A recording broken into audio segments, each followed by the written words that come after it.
He's the former president and publisher of the Sun Herald, and now he's on the radio. Welcome to Coast Vue with Ricky Mathews on SuperTalk Mississippi Gulf Coast 103.1. Welcome back to Coast Vue. As I was mentioning to Matt McDonald at the Coliseum, one of the reasons why Mississippi has led the way, not just in economic recovery, but in tourism recovery, has been the role that coastal Mississippi has played in that. And no one can argue that casinos had played a really important role in that recovery. When, as we know the story well, but they had to close, and then as they began to reopen, they reopened in very innovative ways. In some cases, they completely reconfigured their gaming floors. They had to figure out how to keep people safe. They had to make sure they knew how to keep employees safe. They had to learn to live in a new environment. And as most of us were beginning to understand at that point in the juncture of the pandemic, this was going to be going on a long time. I don't think any of us could have imagined it would go on for as long as it has. Thank God the vaccine has taken hold and we're seeing the light at the end of the tunnel. But the casino role has been significant, which is one of the reasons why I try to have casino executives on a regular basis on Coast Vue just to talk about their stories. And I'm really pleased today to have someone who's really important to Hollywood Casino. He's actually the vice president of marketing for Hollywood and Boomtown casinos, JD Hill. JD, how are you doing, buddy? Hey, how's it going, Ricky? I'm doing great today. It's good to see you. So you heard me talk about the role that casinos have played and the kind of innovation you guys had to do, but there was a really quick learning process you had to go through to begin to understand how do we reopen in a way that the Gaming Commission wants us to, but more importantly, frankly, that our customers can know that they're coming to a place that really concerns about their health and safety. Tell me about that. Oh gosh, Ricky. So I can remember back around January, February of 20 to where we were jumping on calls to talk about what is kind of materializing out there. And then all of a sudden, we'll never have to wear masks. And then it's social distancing and masks and hand sanitizer and keeping everybody safe. We had to learn a new way of doing business, as you said, and not just to keep our team members safe, but to keep the customer safe and feeling good about coming in. So yes, we figured out good ways to socially distance. We pulled half of our tables and seats out of our dining venues. We required reservations so that we could actually stage people out, because it's one thing to remove your seats, but then you don't want a big line of people out there because that's not social distancing, right? You can go in any of the casinos down here and take a look at how they came up with their own way to kind of manage against the COVID reality and satisfy the requirements of the state. And we're still doing that now. Some of the restrictions have been lessened, but our commitment to it hasn't changed. We still, team members do temperature checks every day when we come into work. You can't walk 10 feet, not see a hand sanitizing station. And it's all to keep us all clean and safe. Well, Hollywood Casino and Silver Slipper Casino, really important as sort of anchors in Hancock County from a tourism point of view. If you think about the recovery that I mentioned, and I had Anthony Wilson on, president of Mississippi Power. We talked about this in great detail. Others and I have talked about this, but Hancock County has really kind of led the way in a lot of ways. If you look at the percentages, some of that has to do with New Orleans and the lockdowns that took place in New Orleans and people coming over. Tish talks about the real estate community just going crazy in Hancock County now. I know people that are said, well, I can't find what I'm looking for there because there's so much activity. They moved over to Pasquarchan. Some are thinking about Long Beach now, but Hancock County has really kind of led the way in a lot of ways. You feel it, don't you? Oh, we definitely do. If you drive down just downtown Bay St. Louis right now, it's a great party atmosphere, and that's right around the corner from us, and we're happy to play a part in that. And just like the Silver Slipper, we're a huge employer in Hancock County, another one of the anchors, as you like to put it, and we're proud to be a part of this, activity or resurgence down there in the Bay St. Louis area. What a special place. I have the honor and privilege of being a publisher of the Sun Herald and is deeply involved in the recovery effort after Hurricane Katrina. And I often say of Bay St. Louis and Hancock County in general that they define resiliency, the ability to bounce back, the ability to, to be dealt these blows. And And when we talk about buildings don't make a community, the people do. We understand that better when you're in Hancock County than just about anywhere else. Of course, all of coastal Mississippi gets that. But, you go back as far back as Camille and people continue to choose to make that place home. The resurgence of Bay St. Louis just in general and Waveland and, Diamond Head, it's just incredible to see. And we're seeing that kind of activity begin to happen all across coastal Mississippi. Hey, I want to play a little segment. Hollywood has a really special place in history here in coastal Mississippi. And in a conversation I had with Roy Anderson, he talked about when he got that first call. I want to play this and just kind of get your reaction to it. Kyle, can you tee that up, buddy? So what was the first big project that made you think, holy mackerel? I guess the first was I received a phone call to go over to in July. It was right before 4th of July of 92. And this individual named Marlon Torgerson, and he asked me to come to a marina, and I've never heard of this marina, in Bay St. Louis, Mississippi. And this is before Google Map, and he tried to give me directions, and I'm telling you had to take a left, take a right, you go through woods, and so you show up at this marina. There were sunken shrimp boats. The bulkhead was falling in. I'm not sure they had a depth of water for the entire marina. I'm not sure you would really classify it as a marina, but there were two old construction trailers. There was a dusty white Cadillac. So I walked in, Marlon turned around, he said, "You must be Roy Anderson." I said, "You must be Marlon." And so there were these little old ladies with these large IBM computer terminals back in those days, and they were just typing away. And I said, "What are they doing, Marlon?" And he said, "Well, we're booking bus tours." I said, "Bus tours for what?" He said, "For a casino I'm getting ready to open. I'm going to open a casino on September the 30th. And this is in 92, and I'm thinking 93 he must be talking about. And so he was talking, said, "No, I'm going to bring a barge in, and I need you to build a building on it, and I need to open it up in 90 days. I'm going to take my company, casino, it's Mardi Gras Casino Corporation. We're going to take it public under the name Casino Magic." So the rest is history. We're going working 24/7. The barge arrived that next week, and we were working around the clock. We opened up that Casino Magic September 30th. They went public. The stock went from $5 to over $80, and the rest was history. He had a limestone paving parking lot. The Gaming Commission was very cooperative on they probably wouldn't allow a casino to open up under some of those conditions today, but they were really trying to assist the industry, especially that was the first casino built on a barge. And so man, it was, I remember, it was just absolutely fundamentally successful from the first day. It's so interesting to hear that, and I don't know if you had the opportunity to hear that conversation with Roy, but the casino does have a place in history, and it's amazing how it has stood the test of time over these years. And you found your niche in the whole, makeup of the casino market of coastal Mississippi, haven't you? Oh, absolutely. And the purchase by Penn National Gaming and the rebranding as a Hollywood Casino. Oh yeah, there's so many great stories out there. When all that was happening on the coast, I'm a Southerner. By heart and by birth. I'm from Walls, Mississippi, and up in Tunica, Mississippi, a very similar story with the first casino up there was Splash Casino. Cotton fields one day, and it's almost overnight. There were lines of cars, and you've got this crazy little casino built out on a barge that's backed up to a bayou on the river. It's amazing. Well, we were lucky. We were lucky after Hurricane Katrina, the work that we did to get land base and to sort of open it up so that we could have a little bit tighter connection here.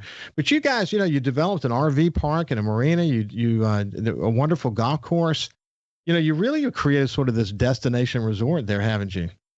We have, and that's really what we're hanging our hat on now. You mentioned the golf course. It is phenomenal. We've got a great RV park right there on premise. And now we've got our pool and lazy river and cabanas. It's really a complete resort destination. You can have your little day getaways to gamble, or you can do a little staycation to get away for the weekend. And we pride ourselves on that. So I have when I was over in New Orleans as president and publisher of the Times-Picayune and NOLA Media Group, David Francis, one of my dearest friends, his father and mother, their enjoyment, what they enjoyed to do when they went and did something, they were like in their, at the time, 70s or early 80s. was to come to Hollywood Casino, and they would eat and enjoy the view and enjoy being together. And that was the one thing they enjoyed the most in their life, was coming there from New Orleans. It's a communal experience, especially 2.5, 3 decades into gaming in Mississippi. You hear these stories, and people remember the things that speak to them. People remember music, and they remember flavors and food. And you hear so many people talk about going to the buffet and eating crab legs, just like you said, with their friends and family. And it just became a way of life for so many people. The gambling aspect, that's part of the business. But for so many people, it's so much more. They remember spending holidays and Thanksgiving, Mother's Days, New Year's Eves, all at the casinos down here on the coast. I remember when I was publisher of the Sun Herald, incredibly important community events that took place there, and came there on a regular basis.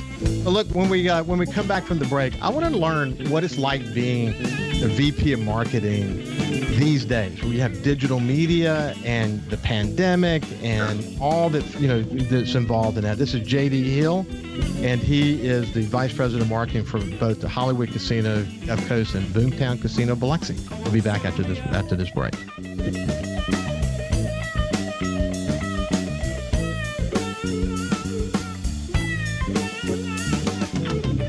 You can also listen live to SuperTalk Mississippi Gulf Coast 103.1 on your Amazon Alexa devices. Once you've enabled the skill, just say, "Alexa, open SuperTalk Mississippi Gulf Coast." Talking to the people that help make the coast such a unique place to live. This is Coast View with Ricky Mathews on SuperTalk Mississippi Gulf Coast 103.1. Welcome back to Coast View. We have JD Hill with us today. He's the Vice President of Marketing for Hollywood Casino Gulf Coast and Boomtown Casino in Biloxi. JD, you talked about going to downtown Bay St. Louis. There are a growing number of celebrities who are buying houses there. And, just recently learned that Cooper Manning bought a house on the beach there. Or actually, I think he built a house. And many others. There's a I don't know if you've seen my conversations with Josh Morgan. He's the top hurricane chaser in the world, has an internationally famous TV show called Hurricane Man.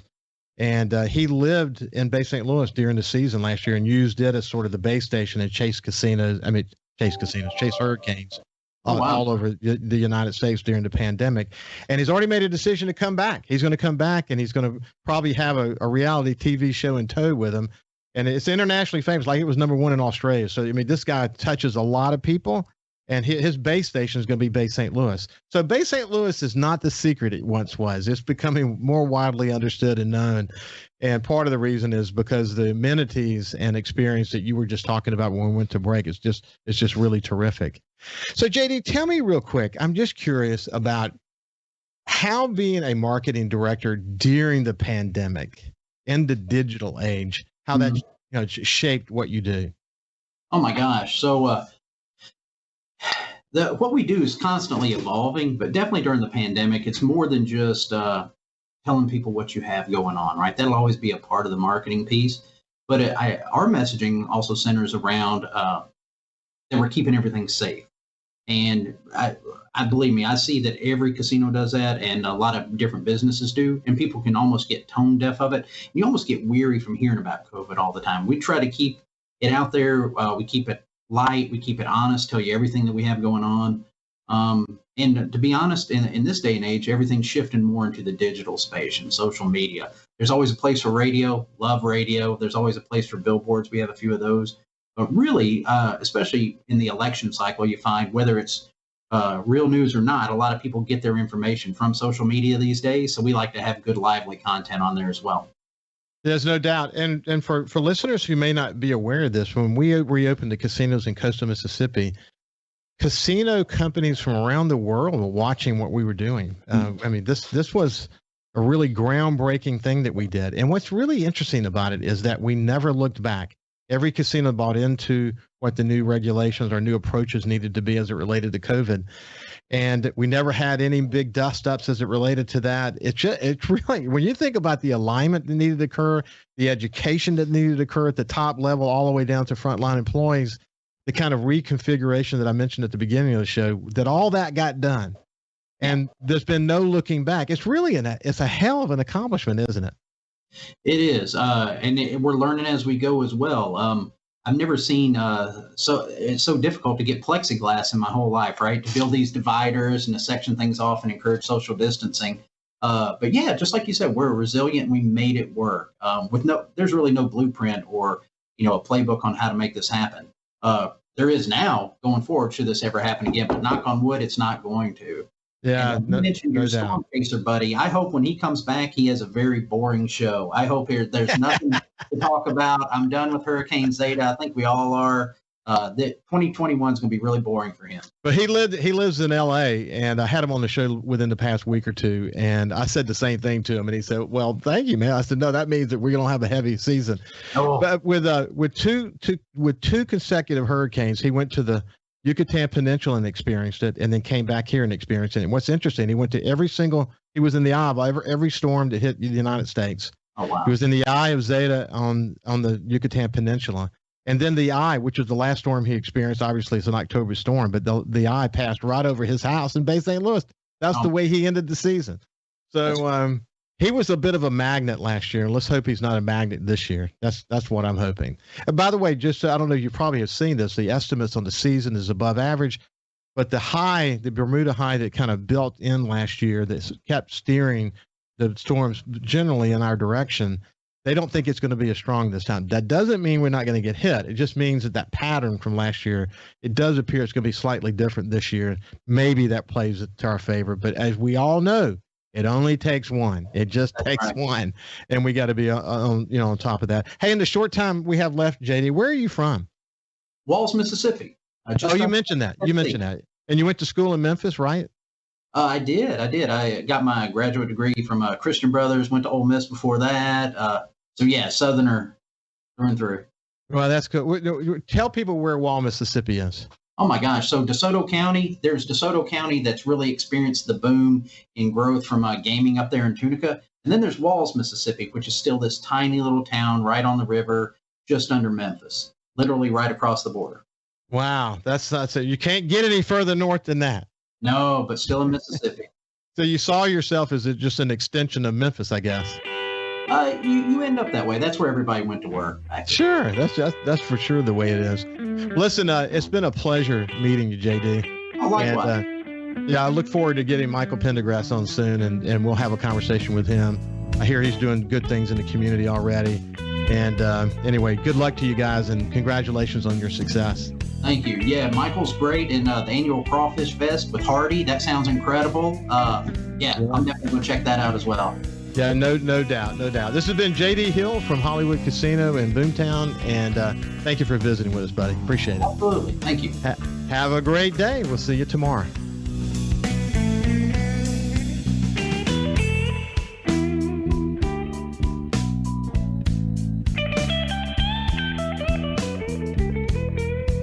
Follow SuperTalk Mississippi Gulf Coast 103.1 on Facebook. Facebook.com/SuperTalk MS Coast 103.1.